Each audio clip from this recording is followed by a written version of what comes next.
YouTube, what's going on? Hope you have a great day. Thank you for stopping by, and welcome back to Courtside Perspective, where it is finally time to talk about the NBA 2022 trade deadline in depth. So at the time of recording this, it is February 12th at about 3:15 p.m. So the trade deadline was 48 hours ago, exactly, pretty much. And I'm going to start this off by talking briefly about the big one, the blockbuster, the Ben Simmons, James Harden swap. It's going to be very short and sweet because if you haven't already seen it, I did make a video about that came out 2 days ago, right after the trade deadline ended. I made a video about that, so make sure you go check that out if you want to know my opinions on that. But overall, I basically just said that I like the deal from both sides. Simmons gets to finally play again, and he gets out of the city that he didn't want to play in. And James Harden, I mean, he ends up in Philly. He wanted to go to Philly. Like, there was quiet reports that he wanted out, and he's ended up where he wanted to go. Joel Embiid gets another superstar teammate to play alongside, so they don't waste his prime anymore. And I feel like both teams walk out of this trade honestly better off, and I hope we get a playoff series between the two. Moving on from that, I'm going to start with the first trade, one we saw about a week ago at this point, and that was my Clippers trading with the Portland Trailblazers for Norman Powell and Robert Covington, and sending back Eric Bledsoe, Justice Winslow, Keon Johnson, and a 2025 second-round pick via Detroit. Now, as a Clippers fan, I love this trade. I cannot complain in the slightest. I really don't understand why the Blazers did this. Just overall, I mean, Bledsoe, rough contract. Winslow hasn't been good for us. Keon Johnson, yes, he was just our first-round pick in this past draft, but he's more of a project-type pick. You'll see if you can develop something out of him. And you only got a second-round pick for draft capital, when most people, myself included, believe that you honestly could have gotten at least a first for Powell. And the fact that you threw Covington in there basically for free is kind of insane, especially after you give up, 2 first-round picks a couple years ago to get Robert Covington, and then you gave up Gary Trent at the deadline last year to get Norman Powell. It just seems like quite a reach of a trade. And as a Clippers fan, I'm very happy with it, but Blazers fans, I know everywhere, are pretty pissed at it, and NBA fans are really confused overall. There's another trade that happened in between this, but I'll get back to that in a second. So I want to stick with the Blazers real quick and talk about the Trailblazers sending CJ McCollum to the Pelicans for Josh Hart, Nickeil Alexander-Walker, Tomas Satoransky, Didi Louzada. The Pelicans 5 through 14 first-round pick protected this year, a 2026 second-rounder and a 2027 second-rounder. They're both swaps, and the Pelicans also get Nance and Tony Snell in the deal. At first I was very intrigued by this trade. I definitely think the Blazers lost it at first, but the more I thought about it, it's not as bad as we think. At the end of the day, you made a lot of cap space going into this offseason with this trade, but the issue with that whole thing is that the Blazers and Portland are not exactly a big free agency destination, and it's not going to be that easy for Damian Lillard to convince stars to go to Portland. So yeah, you made all this cap space, but who are you really surrounding Dame with that makes you better and potentially gets you back to a championship contender?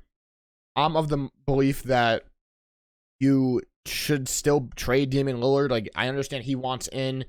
I mean, if you're a homegrown guy that's been loyal for this long, wants to stay, you give him the chance to stay. But at some point, it does have to be a business, and you have to think about the long term. Because at the end of the day, as where you're sitting right now, you're probably not winning a championship anytime soon. Obviously, this roster that you have on the team right now isn't the one you're going to try and compete with.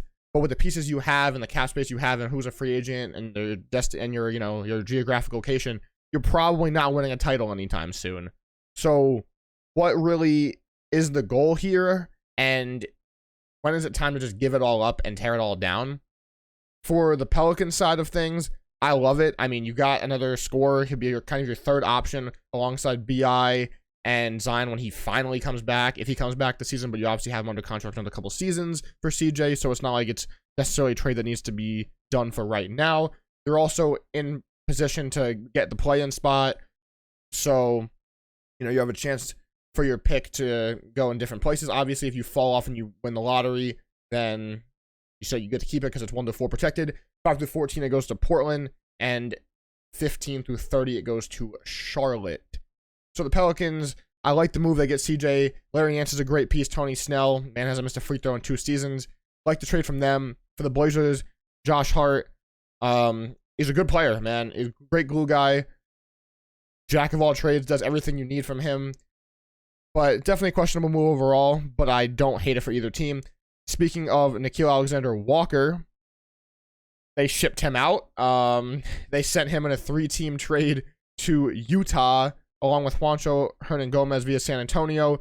And then the Blazers got Joe Ingles, who is out for the rest of the season, and Elijah Hughes, and a 2nd-round pick. The Spurs got Tomas Satoransky, also in that CJ McCollum trade, and a 2nd-round pick via Utah.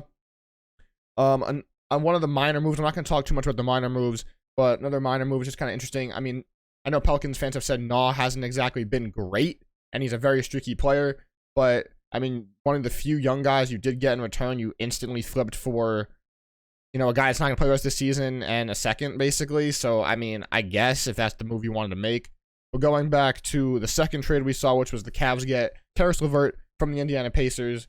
So it went LeVert and a 2nd-round pick via Miami for this year to Cleveland for the Pacers, getting Ricky Rubio, who's going to miss the rest of the season with an injury. The Cavs' 1st-round pick this year, that's lottery protected. The Rockets' 2nd-round pick this year, and the Jazz's 2nd-round pick this year. For the Pacers, I mean, you got some draft capital. Can't really complain about that. And if you're the Cavs, I mean, you got Karis LeVert, another good scorer. It's going to have a great role on your team, especially with Con Sexton missing the rest of the season.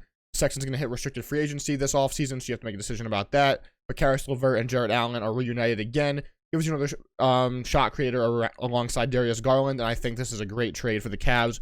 And Karis LeVert, even though he hasn't had the greatest season, I like this trade for them. And as I said, the Pacers get draft capital for a team that is rebuilding because of this next trade. This honestly seemed like it was going to be the blockbuster of the deadline before the Simmons and Harden trade went down.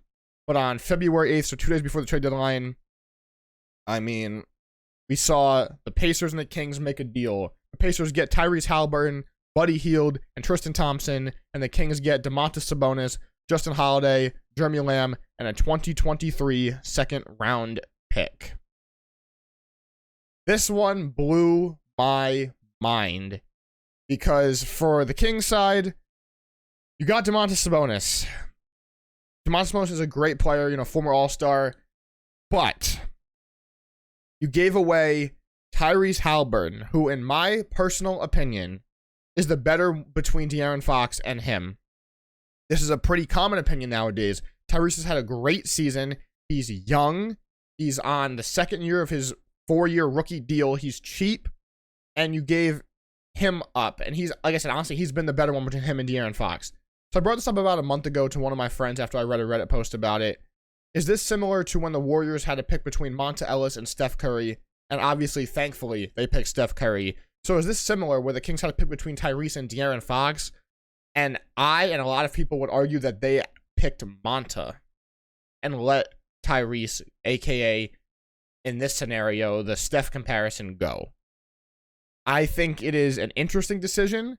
You gave away your guy that is, I think, 3 years younger and $30 million cheaper for a star that's not going to push the needle. I understand if you're the Kings, your goal at this point is to make the play-in because you haven't made the playoffs in well over a decade.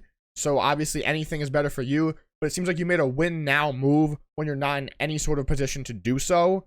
Overall, for the Pacers, I love this trade. You get Tyrese to build alongside with Chris Duarte as your backcourt for the future. There's rumors that you're going to trade Malcolm Brogdon this summer, and you're probably going to do it. So for the Pacers, I'm happy to see that they're fully rebuilding. Get Miles Turner into a bigger role where he can actually full-time play center again because Domantas Sabonis is off the team. I love this trade for the Pacers, but for the Kings, I'm still on the fence about it. Like I said, Sabonis is good, but I don't think it was worth giving up Tyrese for him. I'd rather much give up De'Aaron Fox, but I guess the Pacers were just not interested. And I think the biggest thing about this is the Kings could have gotten more if teams knew that Tyrese was on the trade block. I think they could have done better than Domantas Sabonis. Moving on, minor trade, Thunder trade a 2026 second for KZ Okpala from the Heat. Not really going to talk about it. I mean, it's a whatever move. The Heat get some draft capital. Magic and the Celtics make a move as well. The Magic get Bol, PJ Dozier, a future second, and cash. And the Celtics get the Magic's 2023 second round pick. Another minor trade. We have some luxury tax room for the Celtics. Magic get a young player in Bol Bol who hasn't really turned into much, but we all stand Bol Bol. Next up, we have the Raptors and the Spurs making a move.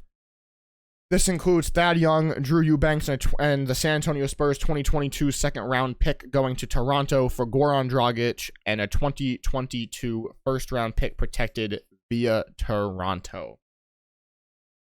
This one's interesting to me because you already, I think if I'm not mistaken, they already waived Drew Eubanks, who's a good player.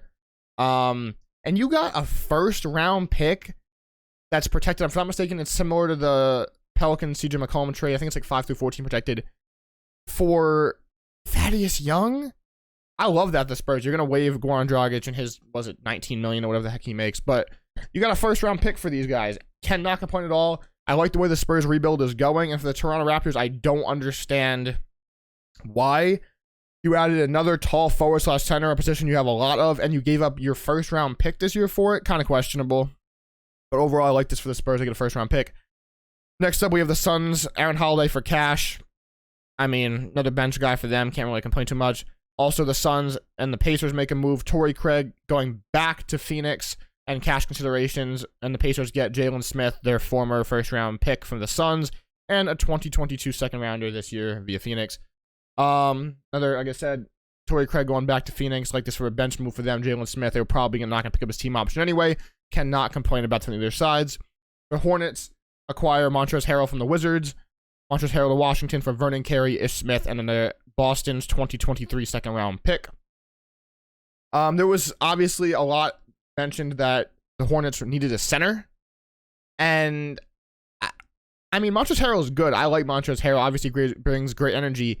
But I don't think this solves your problem. You needed size, and Montrezl Harrell doesn't give you that. I mean, he's 6'7". Obviously, he's a great offensive center, but for a team that desperately needed size, like a 7-footer alongside like Mason Plumlee, this was not what we need to make. But overall, I mean, it didn't cost you that much, so can't complain about that. Next, we got the 4-team trade, including the Bucks, Clippers, Kings, and Pistons. The Bucks get Serge Ibaka, a second-rounder via Detroit, and a second-rounder via Sacramento, and the Clippers also sent cash. The Clippers get Rodney Hood, Semi Ojeleye, and Vanja Marinkovic. I definitely butchered that whole thing, but excuse me, I've never heard of the guy before. And the Kings got Dante DiVincenzo, Josh Jackson, Trey Lyles, David. I'm not going to try it. And it's another second-round pick via Detroit. The Pistons get Marvin Bagley. Let's start with the Bucks. Serge Ibaka, they get good center that they need, especially with Brook Lopez missing so much time. Last year of his deal, he'll play some fringe minutes on a nightly basis, which is something they need. They don't need somebody that's going to play a major amount of minutes, but he's going to get enough, and that's going to help them out. The Clippers, Rodney Hood, Semi Ojeleye. As a Clippers fan, we didn't really get much back, obviously, but this saved us, if I'm not mistaken, I think it was like $30 or $40 million in luxury tax money for a guy we weren't going to bring back next year or this offseason, so I can't complain about it whatsoever. And also with Isaiah Hartenstein and Ivica Zubats playing as well as they are, we don't really need a third center like that. Next up, the Kings get Dante DiVincenzo, Josh Jackson, Trey Lyles. I'm going to focus on Dante DiVincenzo. It's kind of crazy that his value has dropped this much since the injuries, and the Kings finally get the guy that they were trying to get a couple years ago, and they finally got him just a couple years later. This is in the Bogdanovich trade, but they finally got him now. And for the Pistons, they get Marvin Bagley, who's set to be a restricted free agent this summer. Honestly, if you can get anything out of him, that's a win. Like, Kings fans have said he's not bad. He just can't stay on the floor, and that's obviously been an issue. Hopefully you can turn his career around, but you have to make a decision on paying him this summer. And obviously Bagley and his father both did not want him in Sacramento anymore. Couple more to go. Daniel Tice going back to Boston for Dennis Schroeder, Enes Freedom, and Bruno Fernando. If I'm not mistaken, they already waived Enes Freedom. I'm not sure what happened with Bruno Fernando. Dennis Schroeder is apparently going to play like the backup point guard role for this team, and the Celtics get Daniel Tice back. The only issue with this is Daniel Tice is on a multi-year, kind of a big contract for him, but the Celtics get more size, and that will help them as well. Can't not complain about that. Celtics also acquired Derek White from the Spurs. Derek White going to Boston for Josh Richardson, Romeo Langford, a protected Boston pick this year, and a 2028 pick swap. Derek White, good player, had a rough season, a rough contract, but hopefully the Celtics can make use of him. And Josh Richardson gets traded again. I mean, let's see. So we've seen him in Miami, Philly, Dallas, and Boston in 4 years. Interesting. And now San Antonio. And then this is the last one. This one is a head scratcher for me. This is Kristaps Porzingis going to Washington for Davis Bertans and Spencer Dinwiddie. The Wizards also get the Dallas 2022 second round pick. I don't understand this one at all, because I understand Porzingis has injury issues and you're trying to get his contract off the books now while he's healthy. But you also just traded for 2 also bad contracts, 2 guys that have had terrible shooting seasons. Davis Bertans is under contract for another like 4 or 5 years, and Dinwiddie, who's similar. I don't understand how trading 1 big bad contract for 2, I mean, relatively large bad contracts helps you. I guess they'll be easier to move them separately than Porzingis was together, but the fact that you can only get Dinwiddie and Bertans for Kristaps Porzingis is kind of mind-blowing to me. But this whole trade, in my opinion, relies on the fact that how Spencer Dinwiddie performs and what Spencer Dinwiddie version you get in Dallas. And for the Wizards, Porzingis, if he can stay healthy, that's going to be good for you, especially as you hope Bradley Beal can stay. My biggest thing is if Bradley Beal does decide to walk, which, I mean, I kind of hope he does for his own sake, because the Wizards also need a rebuild, in my opinion, as well. It kind of, what do you do with Kristaps at this point? Maybe you do look to flip him again in the offseason. I think it's all up in the air, but yet again, I think that move is a head scratcher. But anyway, this has been my full opinions on the 2022 NBA trade deadline that happened 48 hours ago. Let me know down in the comment section below what you think about these moves, and I'll see you guys next time. Thanks for stopping by. Enjoy yourselves. Peace.